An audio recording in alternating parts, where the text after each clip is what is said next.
안녕하세요. 구명모 법무사입니다. 개인회생을 신청할 때는 재산이 상당히 중요한데요. 왜냐하면 재산이 많으면 많을수록 개인회생 변제금은 그 재산 가치만큼 늘어날 수밖에 없기 때문이죠.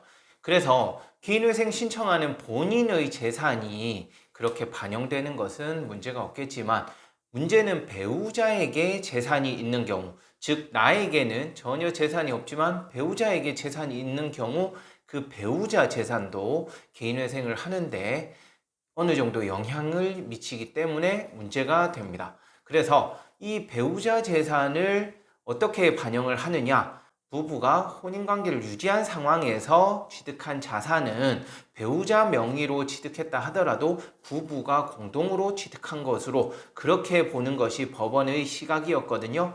이에 의해 과거에는 무조건 배우자 재산이 있으면 2분의 1을 개인회생 신청인의 재산으로 즉 50%를 반영을 하도록 했었어요. 그런데 이 부분에 대한 비판도 상당히 많았습니다. 이에 따라서 서울회생법원은 더 이상은 배우자 재산의 경우 원칙적으로 개인회생 신청인의 재산에 전혀 반영을 하지 않고 있죠. 하지만 여전히 다른 기타 지방법원에서는 배우자 재산을 50%를 여전히 개인회생 신청인의 재산으로 보고 있습니다. 다만 예외가 있거든요. 배우자 재산이라 하더라도 50%를 반영하지 않고 배우자 고유재산으로 보는 그러한 예외가 있어서 이번 시간에는 어떤 재산이 이렇게 배우자 고유재산으로 인정이 되고 개인회생 신청하는데 전혀 반영이 되지 않는지에 대해서 설명드리겠습니다.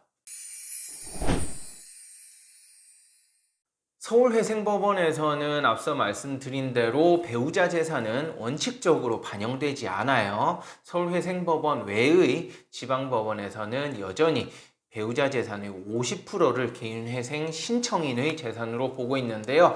다만 배우자 재산이라 하더라도 배우자가 증여를 받았거나 상속을 받은 재산, 그리고 배우자 고유재산인 것이 명확하게 증명이 되는 자산의 경우에는 개인회생 신청인에게 전혀 재산 가치를 반영하지 않고도 개인회생을 신청할 수 있거든요.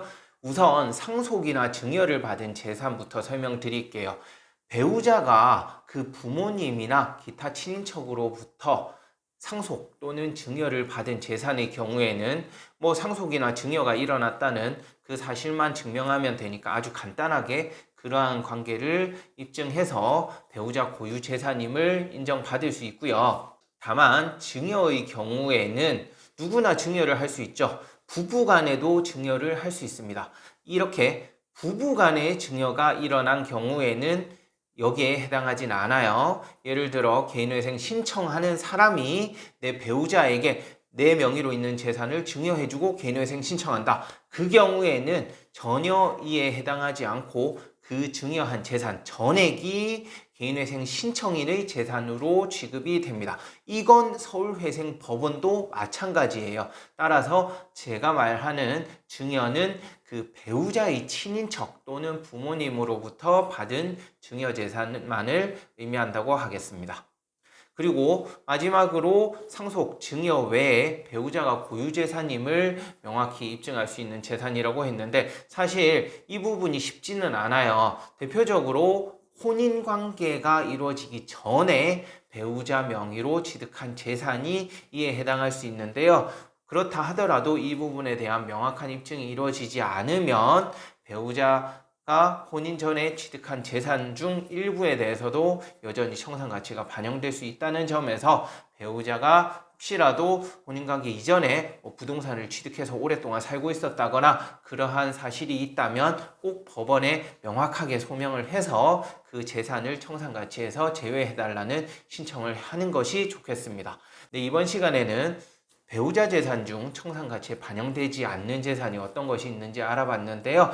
서울회생법원에 해당이 없는 거고요. 이미 기타 지방법원의 경우에만 이렇게 배우자 재산이 영향을 미치니까 이번 영상 참고하시면 되겠습니다. 네, 끝까지 시청해 주셔서 감사하고요. 구독, 신청, 좋아요도 부탁드리겠습니다. 고맙습니다.